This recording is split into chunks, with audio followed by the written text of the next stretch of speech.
Hello and welcome to, well, this might actually be the very last episode of Christian with K.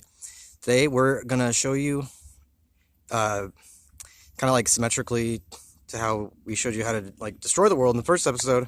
We're going to tell you how to save it today using some easily acquired ingredients. Mostly easily acquired. We have some really good tips on how to find the other ones. Once you get to that point. Anyway, so we're here in the park again.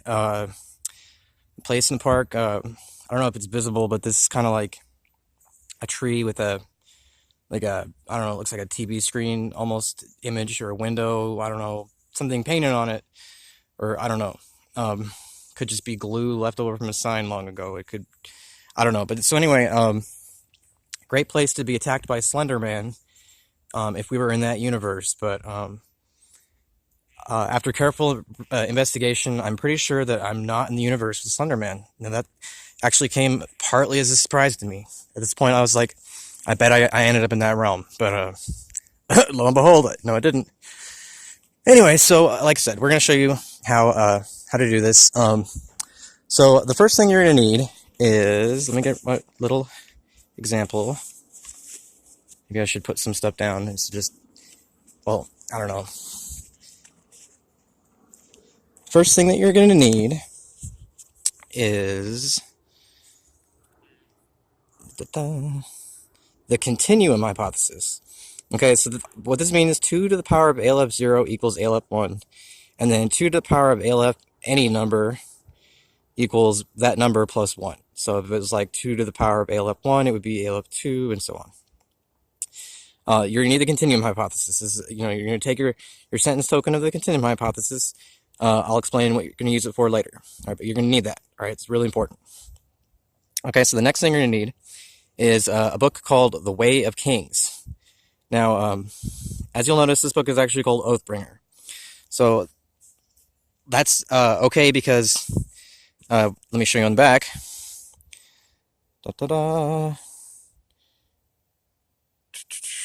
On The Way of Kings, here you go.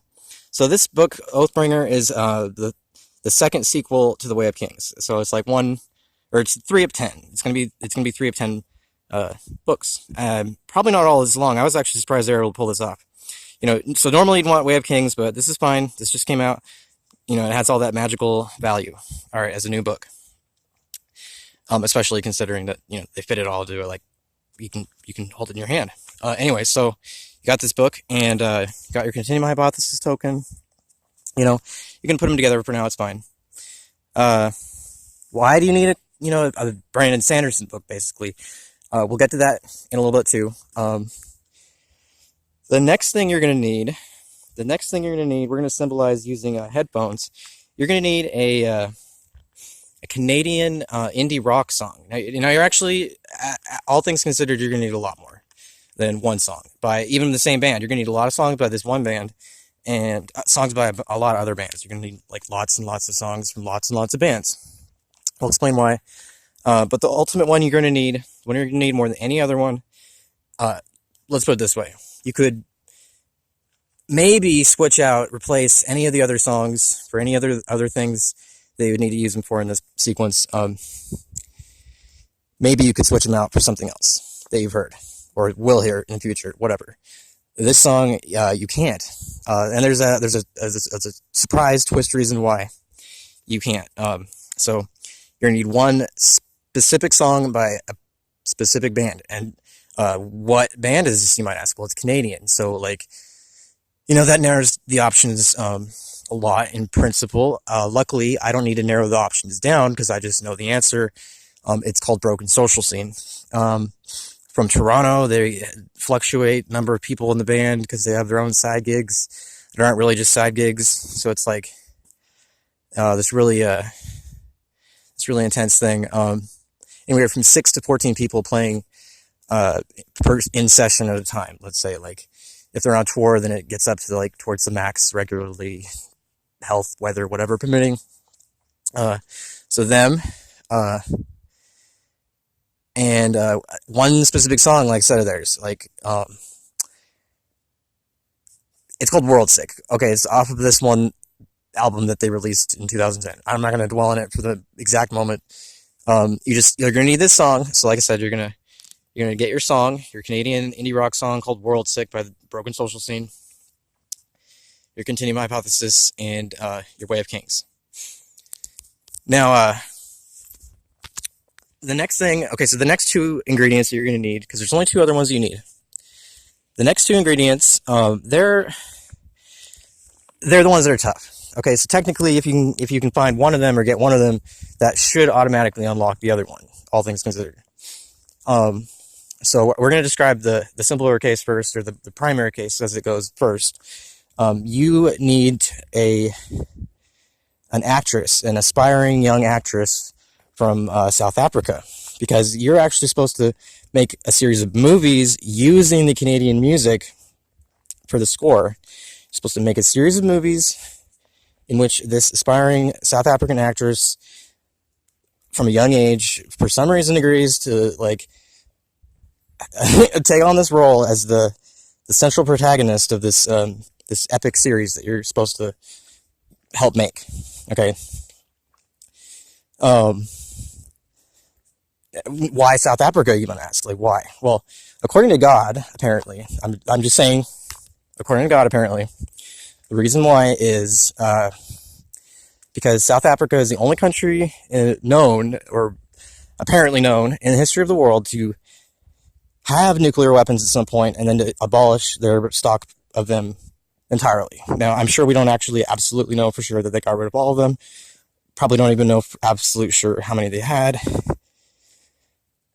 But as the case may be, for all the evidence that we do have of these kinds of things, which I think is good enough, apparently in this case, at least, or whatever, they're the only ones who, did this great thing, abandoning these evil weapons. So that's their reward, because they did this. Their reward is a citizen of their country will be the actress who herself apparently is supposed to save the world. So this is the theory behind this. In the philosophy of film theory, the idea is, yes, a director can make a lot of choices that make a lot of difference to a movie, whether it plays out well or not. But, a good enough actor or actress or whatever can salvage at least some scenes, in a movie that a director has messed up maybe a lot, let's say. You can separate those factors in such a way that there's a special contribution that the leading actors and actresses make to the symbolic value of the film, I guess you could say, something that's over and above what the director can provide just with his or her own vision of the story and so on. And so in that sense, this actress, being the central savior character, no less, in this epic story, would be, therefore, the person who actually enacted the value of the films, I guess you would say, the most, personally. So in that regard, she would be basically the savior of the real world if the movies did what they were supposed to do. I mean, is a lot to attribute to a person, even, as a reward from God in some weird way, I guess you could say. But setting that aside, not going to be that easy to run into her at random. Probably you're going to have to go to South Africa to find her. Okay, so that could be years in the offing, if ever, from wherever you're standing. Okay, so there's another person, though. You're going to need one other person. You're going to need someone. I'm not going to say his last name. We're just going to say his first name because it would not be fair to point this out. Ultimately, all things considered. Anyway, you're going to need Dean. And you'd be like, what do you mean by that?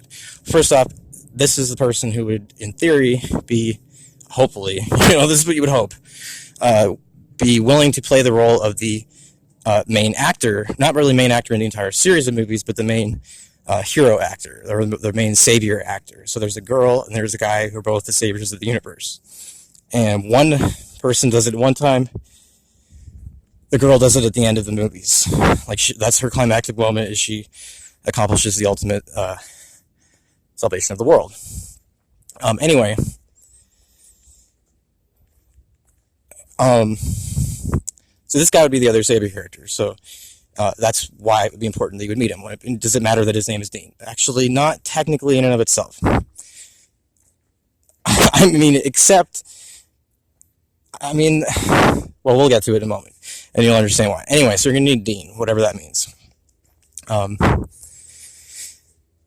A specific person, and I guess it's like, I'm like, okay, so you can more easily run into this person. So there's some strategies. Like I said, we're going to give you some tips. There's some strategies you can use to run into Dean by accident, basically. I don't know that doesn't make sense, but just go with me for a moment. Some of them I know from personal experience. I'm going to share some viewer suggestions or comments, whatever, in a moment too, as we're going over that. Anyway, so some good strategies for meeting Dean. So first of all, like I said, does it matter that his name is Dean? I mean, it sounds like I'm saying, probably, considering what I'm talking about, saving the world, that I would be implying that we need the character from the TV show about saving the world from demons and stuff like that. We need the character Dean. That's not true. Okay, that might seem like it was what I was saying, and to be perfectly fair, for a long time I would have been disinclined to disagree on a technical detail with that assessment. Anyway, you're just sorry. God damn it. Anyway, so you're gonna need to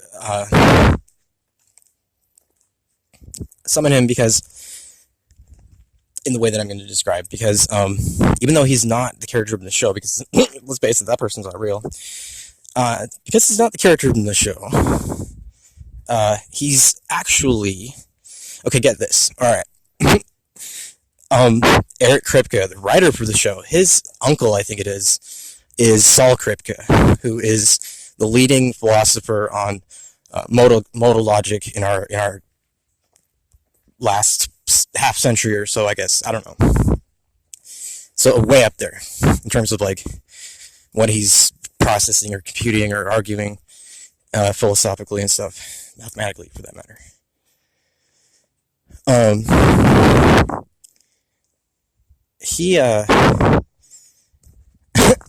So he's the one who came up with the possible worlds talk in philosophy in general, which has contributed to the physics interest in multiverse theory, by the way. Anyway, so the Eric-Kripke related to Saul-Kripke, possible worlds. What the fuck does it matter? So you're basically going to have to find the counterpart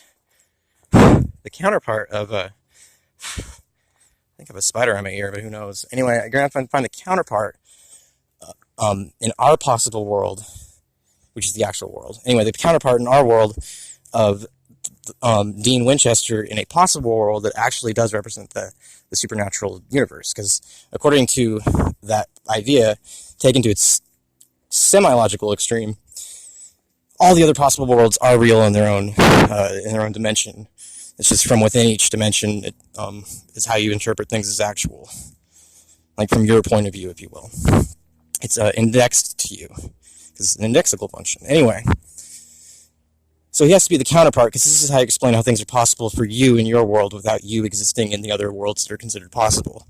It's if your counterparts between worlds have the right relations. So Dean, in the real world, is going to have to be the counterpart of Dean in the possible world that represents the show. So, in that sense, his name probably is actually going to have to be Dean, as it turns out. I mean, is that his name? You'll find out. Anyway, so that's a good way to run into him, then, is, I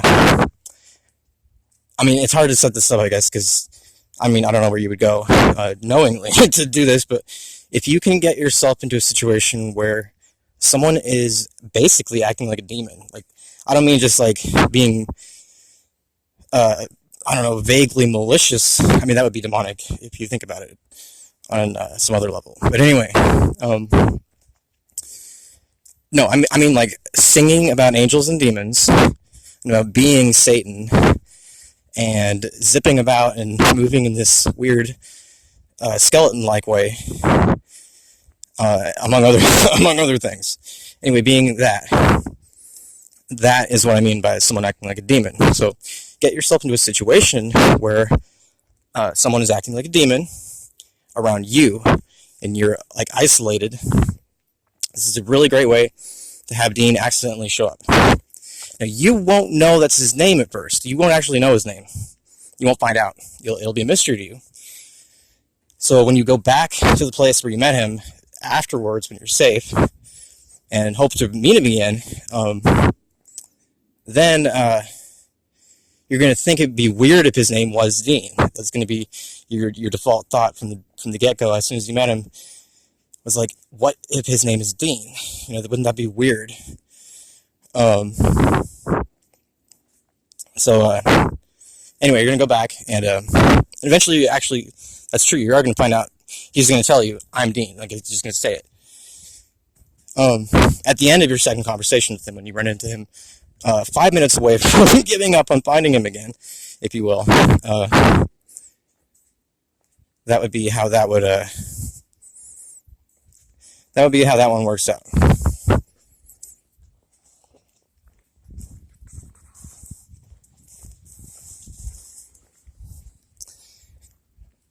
Now,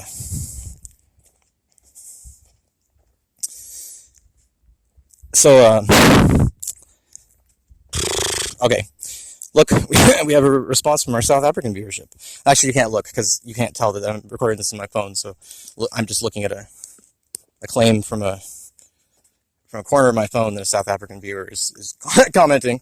Anyway, District 23 says, a really good way to accidentally run into Dean is to dream about him before you meet him, years and years and years before you meet him. That's true. I forgot about that method. That's a really good method. If you can have a dream about Dean, literally, even if it's the character from the show in the dream. If you can have a dream about Dean, bonus points if it makes it seem like you're in heaven. Like, literally. That would be... well, I mean, okay, so like if it's a city that's like obviously in the distant future or something, and you're talking to Dean, a super bonus points if you do the LDS handshake in the dream while you're in the Infinite City with Dean. Okay, so yeah, having a dream about him years and years and years before you meet him, sort of, or whatever, effectively, that's a really good method. All right, thank you, District 23. Oh, look, another Estonian viewer. I found out something about you, Estonia. I can't remember what it was, but Facebook, told me something cool about your country. I think it was, having to do with, technology, maybe. I don't remember exactly, but yeah, so I should know something